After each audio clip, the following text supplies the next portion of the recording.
Before we begin, viewer discretion is strongly advised. The following is for educational and entertainment purposes only.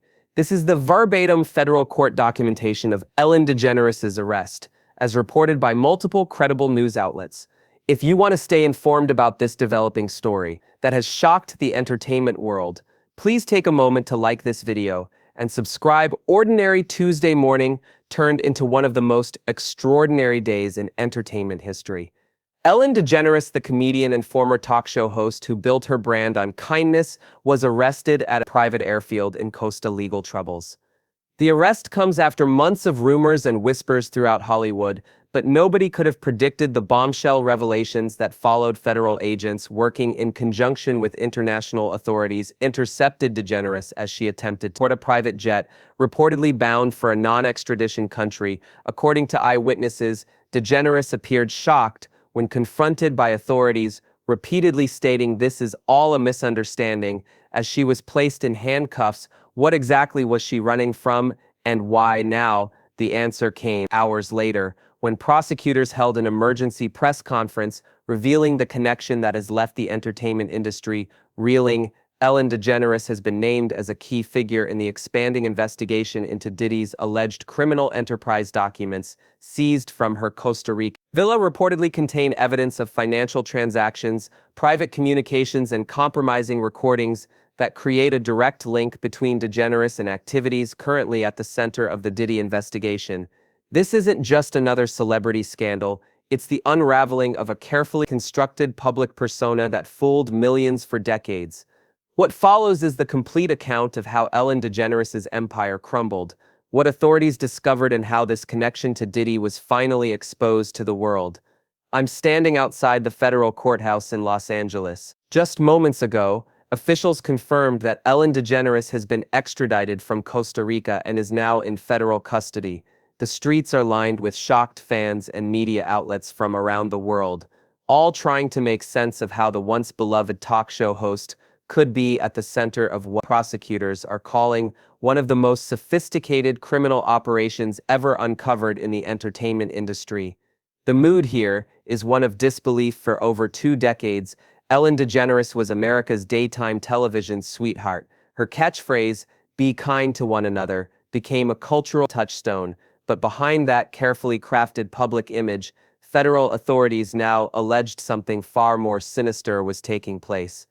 According to court documents unsealed this morning, Ellen DeGeneres has been operating as a financial facilitator for a network of high-profile individuals, various business ventures. The first hint that something was amiss came 3 months ago when former Ellen Show executive producer Jonathan Norman made a seemingly innocuous comment during his testimony in the Diddy case.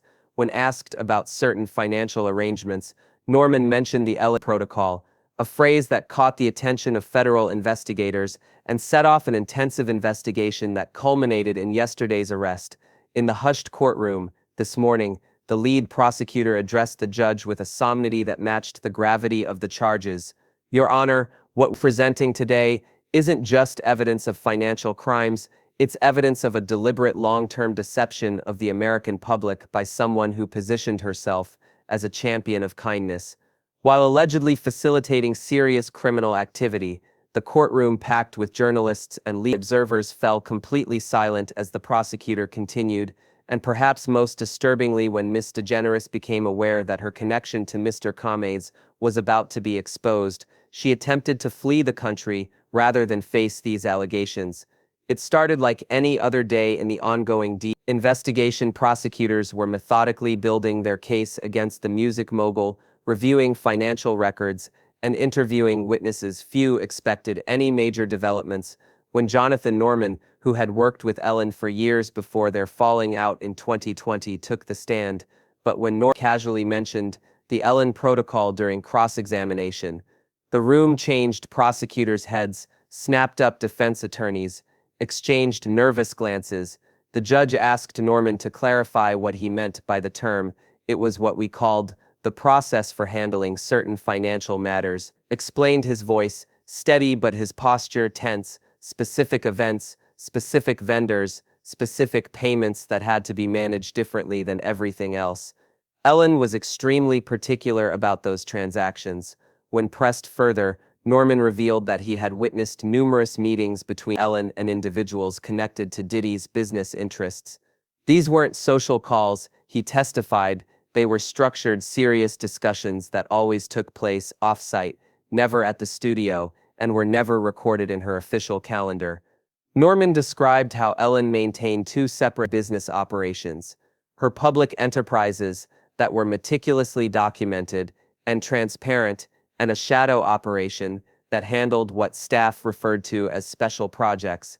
The rule was simple. Norman stated everything related to the special projects went through Ellen directly. No exceptions, were never under any circumstances to mention those projects to anyone outside the inner circle. As Norman's testimony continued, he revealed that his falling out with Ellen hadn't been about creative differences, as publicly claimed. It happened after he questioned a series of unusual payments that coincided with visits from associates of Diddy. I noticed a pattern, he explained. Every time certain individuals visited, large sums would move through our charitable foundations, split into smaller amounts, and then get redirected to various LLCs. When I brought my concerns to Ellen, she became extremely agitated. She told me I was overthinking things and should focus on my actual job. 2 weeks later, Norman was terminated, allegedly for creating a hostile work environment. This revelation aligned with other stories that emerged during Elon's 2020 workplace controversy, but added a disturbing news dimension to the narrative. Following Norman's testimony, federal investigators began examining Elon's financial records more closely. What they found painted a troubling picture: millions of dollars moving through her businesses, charities, and investment vehicles in patterns consistent with sophisticated money laundering operations. But the investigation might have remained in the financial realm, if not for what happened next. "I've kept this inside for too long," said Andy Eleanor, Ellen's former executive producer, as he took the stand a week after Norman's testimony. Eleanor had been Ellen's right-hand man for 17 years, standing by her side through the show's greatest successes and its eventual downfall. "I've won 18 Emmy Awards. I've produced over 3,000 episodes of television. I've built a career. I was proud of her," said, his voice trembling slightly. Lennar turned slightly toward the prosecution. "You're only seeing the financial side. There's so much more." He explained that his role had evolved over the years, from simple show producer to something more complex. "Ellen trusted me completely at first. Trust felt like a privilege. Later it became a burden," according to Eleanor. When Ellen was struggling to rebuild her career after coming out, she was vulnerable. Then Eleanor explained her sitcom had been canceled. Diddy, already a force in entertainment, offered Ellen something invaluable: support when few would give it, and connections to rebuild her career. But that support, Eleanor testified, came with strings attached. As Ellen's new show took off, Diddy would occasionally ask for favors. Small things at first: VIP treatment for certain guests, private meetings with sponsors, introductions to network executives. Nothing overtly illegal, but as Ellen's power grew, so did the requests. By 2010, according to Eleanor, Ellen's businesses had become a key component in what he called the network, a system for moving money, influence, and information among a select group of entertainment elites. The most damning revelation came when Lesnar described the storage unit. Ellen maintained a private storage facility in Burbank under a shell company name. "I visited it with her 3 times. It contained physical records, hard drives, and recording devices. She called it her insurance policy." Lesnar described how Ellen had methodically documented every interaction with Diddy and others in the network. She wasn't just a participant, she was protecting herself. She recorded everything: phone calls, meetings, transactions. She kept meticulous records of who requested what and when. When asked why Ellen would take such risks, Lesnar's answer stunned the courtroom. By the time she realized what she had become involved in, it was too late to get out. Comedian, that was the performance of her life, and it was a performance she could never stop giving, because too many powerful people needed her to maintain that image. Storage unit. What they found there provided the final pieces needed to issue an arrest warrant for Eleanor Janes. as the investigation deepened. Unish Sofia Martinez, Ellen's former chief of staff, testified about the elaborate system Ellen had developed to compartmentalize her life and business dealings. There were three distinct zones in Ellen's world, Martinez explained. Green zone was public-facing. The show official appearances, documented charity work. Yellow zone was private, but legitimate, real estate investments, personal time, family matters. Red zone was completely off books. The meetings, calls, transactions that were never to be documented through official channels. Martinez described how staff were classified according to which zones they had access to. Most employees were green zone only. They saw exactly what the public saw. Ellen, the entertainer, Ellen, the philanthropist. A small group had yellow zone, access only. 5 people, to my knowledge, had any awareness of red zone activities. This compartmentalization allowed Ellen to maintain her public persona while allegedly facilitating activities for Diddy and others. Ellen's kindness brand, because that's all they ever witnessed. Martinez testified that Ellen enforced this separation through a combination of extreme generosity and implicit threats. She could be incredibly giving, helping staff with medical bills, offering amazing opportunities, sending extravagant gifts, but there was always an understanding that this generosity came with absolute loyalty. Those who questioned things or expressed concerns would find themselves marginalized, then eventually pushed out with carefully crafted explanations that preserved. It was never a direct threat. Martinez clarified, Ellen would say things like, I've given you so much, I just need to know I can trust you completely, or this business destroys people who don't protect each other. The message was clear. What had seemed like celebrity ego and perfectionism was revealed as a systematic approach to maintaining control and ensuring, called the special calendar, a private scheduling system that tracked red zone meetings and events. These appointments were never in her official schedule. Could access this calendar allegedly showed regular meetings with Diddy and his associates, often coinciding with major financial movements through Elon's various business entities. Most disturbing was Martinez's description of how new staff were tested before being granted greater access. Ellen would create artificial ethical dilemmas, asking people to lie on her behalf about small things or to bend rules in minor ways. Those who refused would never advance. Was confident they would do whatever was needed while the investigation continued to uncover disturbing details about Elon's operations. There was still the question of what triggered her sudden flight attempt. Did she decide to flee? The answer came from an unexpected source. Ellen's wife, Portia D. Rosie, in a closed-door session with prosecutors, portions of which were later included in court filings.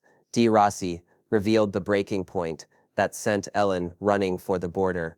According to Dossie's statement, the couple had been at their Los Angeles home when Ellen received a phone call that left her visibly shaken. After the call, Ellen immediately began making arrangements to leave the country, explaining to D. Rosie only that Diddy's people are talking and my name is coming up. Dossie described how Ellen became increasingly paranoid days that followed, destroying phones, formatting computers, and contacting associates with urgent instructions about handling certain documents and accounts. She was terrified in a way I'd never seen before. D. Rosie stated, she kept saying they were never supposed to connect it all back to me. Ellen received a text message containing only a series of numbers. When she saw those numbers, all color drained from her face. Dossie recalled, she said, we have to go now, and within hours, we were on a plane to Costa Rica, believing her wife's explanation that she was being targeted unfairly of her celebrity status and previous controversies. It was only after they arrived in Costa Rica and Ellen began making arrangements for a second escape that Dossie became suspicious enough to contact her own attorney. While Dossie was speaking with her lawyer, Ellen allegedly received another message that sent her into a panic. Whatever happens, I need you to tell everyone. I was set up, Ellen told Dossie. According to the statement, promise me you'll say I was framed. D. Rosie, increasingly concerned about her own legal exposure, made the difficult decision to contact authorities. Her information allowed federal agents to coordinate with Costa Rican officials to intercept Ellen before she could flee to a non-extradition country. Court documents revealed that the record coordinates the location of her secret storage facility in Burbank.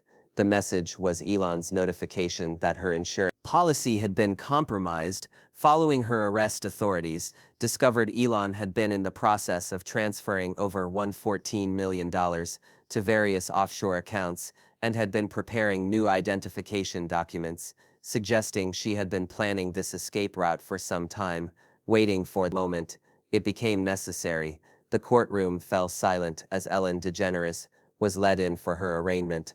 Her trademark blonde hair disheveled, her familiar bright clothing replaced by a standard-issue jumpsuit.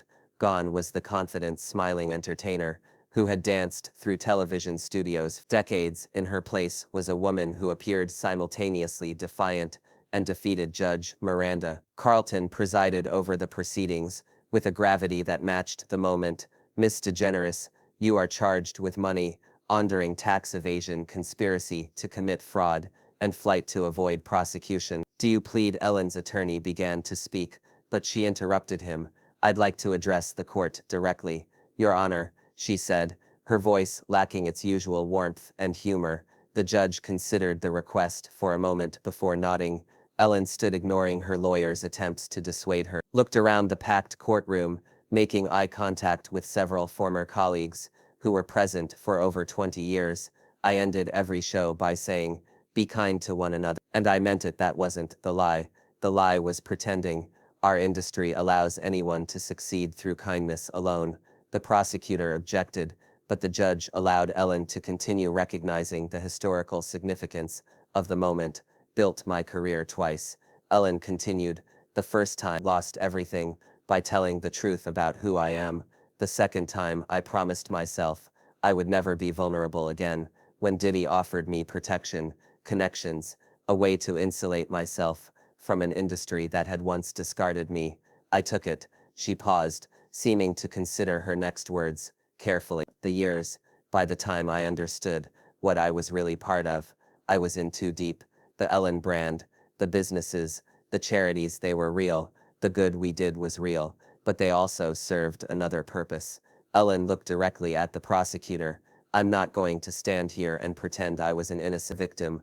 I made choices, but I also want the court to understand that in our industry, power isn't just about money or fame, it's about who controls the narrative. For 20 years, I controlled my narrative by giving people what they wanted to see, and now that narrative is being rewritten without my consent. Her lawyer again tried to intervene, but Ellen waved him off. I'm not asking for sympathy, Your Honor, but I am asking for context. People alive, and yes, eventually I became part of that system. She then addressed her former staff members present in the courtroom. To those I heard along the way, those who saw behind the curtain and were pushed aside to protect the illusion, you deserved better. The kindness was real, but the fear was real too. I was trapped in a persona of my own creation. Finally, Ellen turned back to the judge. I'll accept whatever punishment this court deems appropriate for my action, but I want one thing on the record. I wasn't running from justice. I was running from Diddy. Because when someone like that believes you might talk, there are worse things than prison. The judge thanked Ellen for her statement, then proceeded with the formal arraignment. As the charges were read in detail, the full scope of allegations became clear. Over 15 years of financial crimes involving hundreds of millions of dollars, all hidden behind the sunny smile of one of America's most beloved entertainers.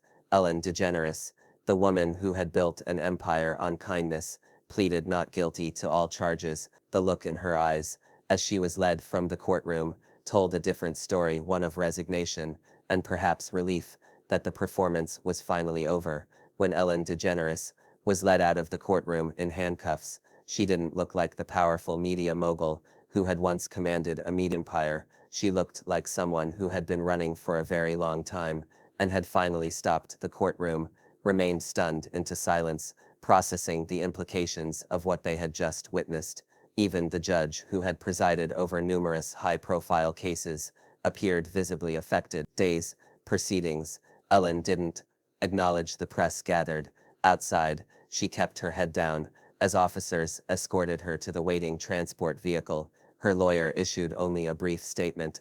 Miss DeGeneres looks forward to presenting her full defense at the appropriate time, but outside the judicial system, the entertainment industry was experiencing a seismic shift. Network executives called emergency meetings to assess their exposure. Projects associated with Ellen were immediately suspended. Her extensive brand partnerships, from clothing lines to home goods, were terminated within hours. Digital Ventures platform went dark, replaced by a simple statement about reevaluating our direction behind closed doors.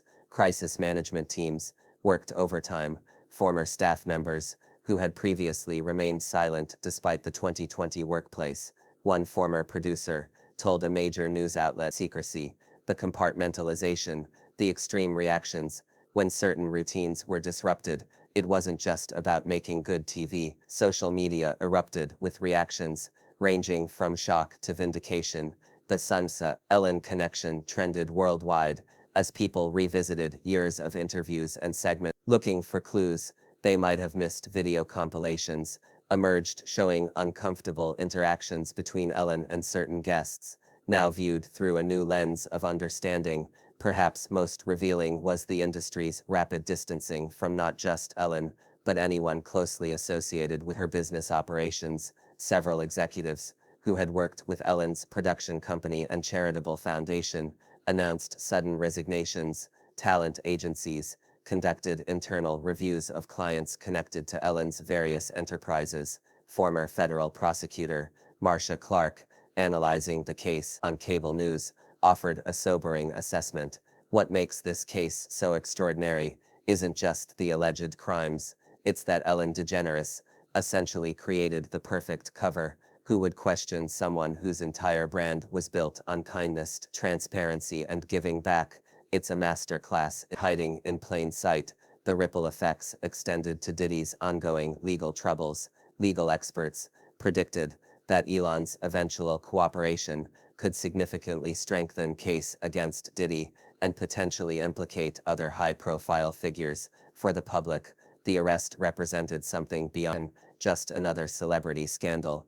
Ellen had been more than an entertainer. She had been a cultural touchstone, someone who represented values of authenticity and kindness. The revelation that this might have been a carefully constructed facade designed to conceal alleged criminal activity struck at something fundamental in the relationship between celebrities and their audiences. As one cultural commentator noted, Ellen didn't just fall from grace, she fundamentally changed how we think about the personas presented by public figures.